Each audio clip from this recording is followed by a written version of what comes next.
ನಮಸ್ಕಾರ ಸ್ನೇಹಿತರೆ. ಇವತ್ತು ನಮಗೆ ಕಮೆಂಟ್ ಬಾಕ್ಸ್ಗಳಲ್ಲಿ ಮತ್ತು ಕೆಲವರು ಫೋನ್ ಮಾಡಿ ಕೆಲವರು ವಿಚಾರಿಸ್ತಾ ಇರ್ತಾರೆ, ಸರ್ ನಮಗೆ ಈ ಕಾಲುಗಳಲ್ಲಿ ಉಬ್ಬಿದ ರಕ್ತನಾಳಗಳೆಲ್ಲ ಉಬ್ಬಿಟ್ಟಿದ್ದಾವೆ ಅಂತ ಎಲ್ಲ ಹೇಳ್ತಾ ಇರ್ತಾರೆ. ತುಂಬ ನೋವಿರುತ್ತೆ ಕೆಲವರಿಗೆ ಈ ಸಕ್ಕರೆ ಕಾಯಿಲೆ ಬಂದವರಿಗೆ ಸ್ವಲ್ಪ ತುಂಬ ನೋವಿರುತ್ತೆ. ಅದಕ್ಕೆ ಜೊತೆಗೆ ಕೆಲವರು ಗಾಯ ಆದವರು ಕೂಡ ನನಗೆ ಫೋನ್ ಮಾಡಿ ಗಾಯ ಆಗೋಕ್ಕಿಂತ ಮುಂಚೆ ನಾವು ಏನು ಮಾಡ್ಕೋಬೋದು ನಮ್ಮ ಹಿತ್ತಲು ಮದ್ದುಗಳಲ್ಲಿ, ಮತ್ತು ಅದನ್ನ ನೀವೇನಾರು ಔಷಧಿ ಕೊಡ್ತೀರಾ ಅಂತೆಲ್ಲ ಈ ಥರದ್ದು ಸುಮಾರು ಜನ ನಮಗೆ ಕರೆ ಮಾಡಿ ವಿಚಾರಿಸ್ತಾ ಇರ್ತಾರೆ. ಸೊ ಅಂಥವ್ರಿಗಾಗಿ ಈ ವಿಡಿಯೋ. ಸೊ ಭಾಳ ಮುಖ್ಯವಾಗಿ ಸ್ನೇಹಿತರೆ, ನಿಮಗೆ ಸುಲಭವಾಗಿ ಮತ್ತು ಚಿರಪರಿಚಿತವಾದಂಥ ಕೆಲವು ಮೂಲಿಕೆಗಳನ್ನು ಬಳಸ್ಕೊಂಡು ನೀವೇ ಮನೆಯಲ್ಲೇ ಮಾಡ್ಕೊಳ್ಳೋಕ್ಕೆ ಏನು ಬೇಕು ಅನ್ನೋದನ್ನ ನಾನು ತಿಳಿಸ್ಕೊಡ್ತೇನೆ, ಅದನ್ನು ನೀವು ಮಾಡ್ಕೊಳ್ಳಿ. ಸೊ ಇದಕ್ಕೆ ಭಾಳ ಮುಖ್ಯವಾಗಿ ನಿಮಗೆ ಎಳ್ಳೆಣ್ಣೆ ಬೇಕು. ಎಳ್ಳೆಣ್ಣೆ ಮತ್ತು ಹಸುವಿನ ತುಪ್ಪ ಬೇಕು. ನಾಟಿ ಹಸುವಿನ ತುಪ್ಪ ಆದರೆ ತುಂಬ ಒಳ್ಳೆಯದು, ಹಸುವಿನ ತುಪ್ಪ ಆದರೆ ತುಂಬ ಒಳ್ಳೆಯದು. ಸುಮಾರು ನೀವು ಉದಾಹರಣೆಗೆ 1 kg ಎಳ್ಳೆಣ್ಣೆ ಬಳಸಿದ್ರೆ ಒಂದು 200-250 ml ಅಂದರೆ ಒಂದು 1/4 kg ದೇಶಿ ಹಸುವಿನ ತುಪ್ಪ ಬಳಸಿ ಈ ಒಂದು ತೈಲವನ್ನು ನೀವು, ಈ ವೆರಿಕೋಸ್ ವೈನ್ಸ್ ಅಂತ ಹೇಳ್ತಾರೆ ಅದಕ್ಕೆ, ಉಬ್ಬಿದ ರಕ್ತನಾಳಗಳಿಗೆ. ಸೊ ಅದಕ್ಕೆ ಹೇಗೆ ನಾವು ಬರದೇ ಇರೋ ಥರ ನೋಡ್ಕೋಬೇಕು ಅಥವಾ ಇನಿಷಿಯಲ್ ಸ್ಟೇಜಲ್ಲಿದೆ ಅದನ್ನ ಹೇಗೆ ಅಲ್ಲೇ ವಾಸಿ ಮಾಡ್ಕೋಬೇಕು ಅನ್ನೋದಕ್ಕೆ ಈ ಒಂದು ತೈಲ ನಿಮಗೆ ಅದ್ಭುತವಾಗಿ ಕೆಲಸ ಮಾಡ್ತದೆ, ಈ ನಾಟಿ ಹಸು ತುಪ್ಪ ಮತ್ತು ಈ ಎಳ್ಳೆಣ್ಣೆ. ಸೊ ಈ ಕಾಯಿಲೆ ಯಾರ್ಯಾರಿಗೆ ಬರ್ತದೆ ನಿಮಗೆಲ್ಲ ಗೊತ್ತಿರಬೇಕು. ಈ ಒಂದೇ ಕಡೆ ಈಗ ಕಂಪ್ನಿಗಳಲ್ಲಿ ಅಥವಾ ಫ್ಯಾಕ್ಟ್ರಿಗಳಲ್ಲಿ ಒಂದೇ ಮಷಿನ್ ಮುಂದೆ ನಿಂತು ಕೆಲಸ ಮಾಡ್ತಾರೆ ನೋಡಿ, ಅವರಿಗೆ ಬರುತ್ತೆ. ಸೊ ಜೊತೆಗೆ ಈ ಮೆಡಿಕಲ್ ಶಾಪಲ್ಲಿ ಕೆಲಸ ಮಾಡೋರಿಗೆ, ಈ ಟ್ರಾಫಿಕ್ ಪೊಲೀಸ್ ಅವರಿಗೆ, ಮತ್ತು ಈ ಪ್ರೊಫೆಸರ್ಗಳಿಗೆ, ಅಂದರೆ ಒಂದೇ ಮಾತಲ್ಲಿ ಹೇಳಬೇಕು ಅಂದರೆ ಜಾಸ್ತಿ ಹೊತ್ತು ನಿಂತು ಯಾರು ಕೆಲಸ ಮಾಡ್ತಾರಲ್ವ ಅವ್ರಿಗೆ ಈ ಒಂದು ವೆರಿಕೋಸ್ ವೈನ್ಸು ಅಂದರೆ ಉಬ್ಬಿದ ರಕ್ತನಾಳಗಳು, ಕಾಲಲ್ಲೆಲ್ಲ ಸುಮಾರು ಜನಕ್ಕೆ ನೋಡಿರ್ಬೇಕು ನೀವು, ಉಬ್ಬಿಟ್ಟಿರ್ತದೆ ಕಾಲು. ಸೊ ಅದು ಈ ಕಾಯಿಲೆಯನ್ನು ಗುಣ ಮಾಡ್ಕೊಳ್ಳೋಕ್ಕೆ ನಾವು ಏನು ಮಾಡ್ಕೋಬೇಕು ಅಂದರೆ ಸ್ಟಾರ್ಟಿಂಗ್ ಸ್ಟೇಜಲ್ಲಿದ್ದಾಗ. ಸೊ ಇದು ಬಂದಾಗ ಏನಾಗ್ತದೆ, ಕೆಲವರಿಗೆ ನೋವು ಬರೋದು, ಉರಿ ಬರೋದು, ತುಂಬ ಕಾಲೆಲ್ಲ ಪೇಯ್ನ್ ಆಗೋದೆಲ್ಲ ಆಗ್ತದೆ. ಸೊ ಅಂಥವ್ರು ಏನು ಮಾಡ್ಬೋದು ಅಂತಂದರೆ ಭಾಳ ಮುಖ್ಯವಾಗಿ 1 ಲೀಟ್ರಷ್ಟು ಎಳ್ಳೆಣ್ಣೆ, ನಾನು ಆವಾಗಲೇ ಹೇಳಿದಾಗೆ, ಹಾಗೆ ಒಂದು 1/4 ಲೀಟ್ರಷ್ಟು ದೇಶಿ ಹಸುವಿನ ತುಪ್ಪ, ನಾಟಿ ಹಸುದು ಅಂತ ಹೇಳ್ತೀವಲ್ಲ ಅದು. ಅದಕ್ಕೆ ಏನು ಮಾಡಬೇಕು ಅಂದರೆ ಸುಮಾರು ಈ ಉತ್ತರಾಣೆ ಅಂತ ಬರುತ್ತೆ. ಈ ಉತ್ತರಾಣೆಗೆ ಒಂದು ವಿಶೇಷ ಏನಂದರೆ ಈ ಗಂಟು ಕರಗಿಸ್ತಕ್ಕಂಥ ಶಕ್ತಿ ಇದೆ ಇದಕ್ಕೆ, ಈ ಉತ್ತರಾಣೆಗೆ. ಸೊ ಈ ಉತ್ತರಾಣೆಗೆ ಗಂಟು ಕರಗಿಸೋ ಶಕ್ತಿ ಇರೋದ್ರಿಂದ ಏನು ಮಾಡಬೇಕಂದ್ರೆ ಉತ್ತರಾಲಯ ಸಮೂಲ ಅಂದರೆ ನಮಗೆ ಈ ಕಾಂಡ ಆಗಿರ್ಬೋದು, ಎಲೆ ಆಗಿರ್ಬೋದು, ಈ ಬೀಜ ಆಗಿರ್ಬೋದು, ಇದನ್ನೆಲ್ಲ ನಾವು ಬಳಸಿದ್ರೆ ಏನಾಗುತ್ತೆ ಅಂದರೆ ತುಂಬ ಅದ್ಭುತವಾದಂಥ ಫಲಿತಾಂಶ ಬರುತ್ತೆ. ಸೊ ಹಾಗೆ ಇದು ಕೊಮ್ಮೆ ಗಿಡ ಅಂತ ಹೇಳ್ತಾರೆ ನಮ್ಮಲ್ಲಿ. ಕೊಮ್ಮೆ ಗಿಡ ಅಂತಂದರೆ ಇದು ಈ ಪುನರ್ನವನು ಅಂತ ಹೇಳ್ತಾರೆ ನೋಡಿ, ಅದು. ಸೊ ಈ ಪುನರ್ನವ ಮತ್ತು ಈ ಉತ್ತರಾಣಿ ಸೊಪ್ಪು ಸುಮಾರು 1 ಲೀಟ್ರ್ ನಾವು ಎಳ್ಳೆಣ್ಣೆ ತೊಗೊಂಡಿದ್ದೀವಿ ಅಂದಮೇಲೆ ಒಂದು 8 ಹಿಡಿ ಎರಡು ಕಲ್ಕ ಮಾಡ್ಕೊಳ್ಳೋದು. ಕಲ್ಕ ಅಂದರೆ ಕೆಲವರು ಪ್ರಶ್ನೆ ಮಾಡ್ತಿರ್ತಾರೆ, ಕಲ್ಕ ಅಂದರೆ ಏನು ಅಂತ ಕೇಳೋಕ್ಕೆ ಫೋನ್ ಮಾಡ್ತಿರ್ತಾರೆ.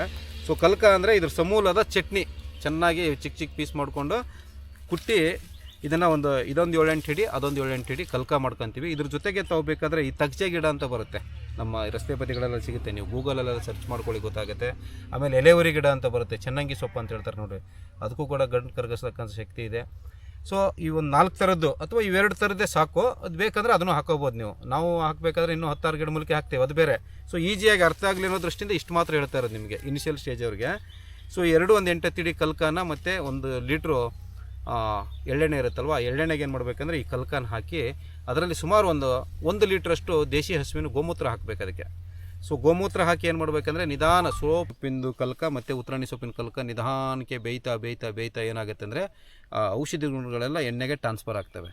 ಸೊ ಆವಾಗ ಗೋಮೂತ್ರದಲ್ಲಿರ್ತಕ್ಕಂಥ ಔಷಧಿ ಗುಣಗಳು ಕೂಡ ಎಣ್ಣೆಗೆ ಟ್ರಾನ್ಸ್ಫರ್ ಆಗಿ ಅದೇನಾಗುತ್ತೆ, ನಿಮಗೆ ಕಪ್ಪಿಗೆ ಒಂದು ತೈಲ ಸಿಗುತ್ತೆ. ಸೊ ಆ ತೈಲನ ಕೆಳಗಡೆ ಇಳಿಸ್ಬಿಟ್ಟು ಏನು ಮಾಡಬೇಕು ಅಂದರೆ ಅದನ್ನ 1 ಗಂಟೆ 2 ಗಂಟೆ ಬಿಟ್ಟು ಆರಿದ್ಮೇಲೆ ಇನ್ನೊಂದು ಪಾತ್ರೆಗೆ ಅದನ್ನ ಸೋಸ್ಕೊಂಡ್ಮೇಲೆ ಅದಾಗ ಏನಾಗುತ್ತೆ ಅಂದರೆ ನಿಮಗೆ ಆ ಒಂದು ತೈಲ ಸಿಕ್ಕಿರುತ್ತಲ್ಲ, ಆ ತೈಲಕ್ಕೆ 1/4 ಲೀಟ್ರಷ್ಟು ದೇಶಿ ಹಸುವಿನ ತುಪ್ಪ ಹಾಕಬೇಕು.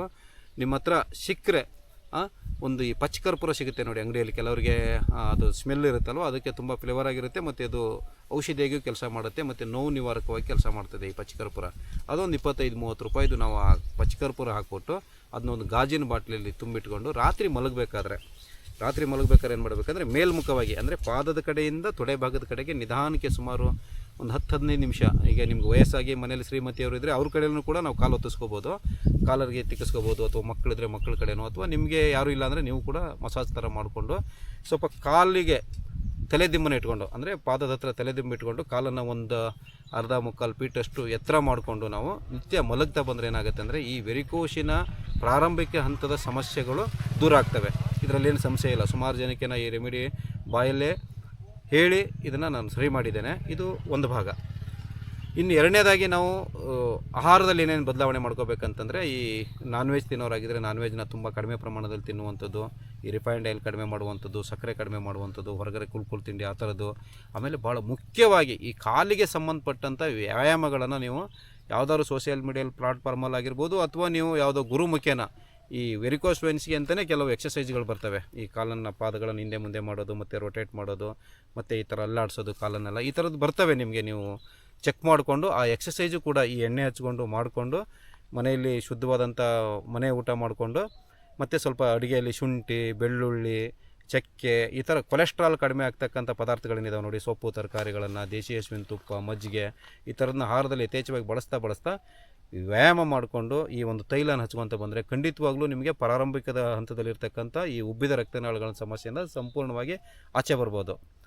ಇಲ್ಲ ನಮಗೆ ತುಂಬ ಆಗ್ಬಿಟ್ಟಿದೆ, ನಮಗೆ ಜಾಸ್ತಿ ಪ್ರಮಾಣದಲ್ಲಾಗಿದೆ, ಉಲ್ಬಣ ಆಗಿದೆ, ನಮಗೆ ಡಯಾಬಿಟಿಕ್ ಇದೆ, ಒಂದು ಏನೋ ಗಾಯ ಆದರೆ ವಾಸಿಯಾಗಲ್ಲ, ಆ ಥರ ಭಯ ಇರೋರು ಏನಂತಂದರೆ ನೀವು ವೈದ್ಯರನ್ನ ಭೇಟಿಯಾಗಿ ನೀವು ಅದಕ್ಕೆ ಸೂಕ್ತವಾದಂತಹ ಚಿಕಿತ್ಸೆಯನ್ನು ತಗೊಂಡು ಅದನ್ನು ಸಂಪೂರ್ಣವಾಗಿ ಗುಣ ಮಾಡ್ಕೊಂಡ್ರೆ ತುಂಬ ಒಳ್ಳೆಯದು. ಇಲ್ಲಾಂದರೆ ಕೆಲವ್ರಿಗೆ ಏನಾಗುತ್ತೆ ಅಂದರೆ, ನಾನು ಗಮನಿಸಿದಾಗೆ ಕೆಲವ್ರಿಗೆ ಗಾಯ ಎಲ್ಲ ಆದಮೇಲೆ ವಾಸಿನೇ ಆಗಲ್ಲ, ವರ್ಷ 2 ವರ್ಷ 3 ವರ್ಷ.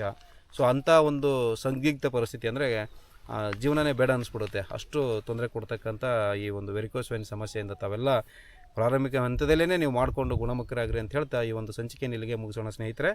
ಆದರೆ ಒಂದು ಮನವಿ ಏನಂತಂದರೆ, ಸುಮಾರು ಜನಕ್ಕೆ ಈ ಸಮಸ್ಯೆ ಕಾಡ್ತಾ ಇದೆ ಇವತ್ತು.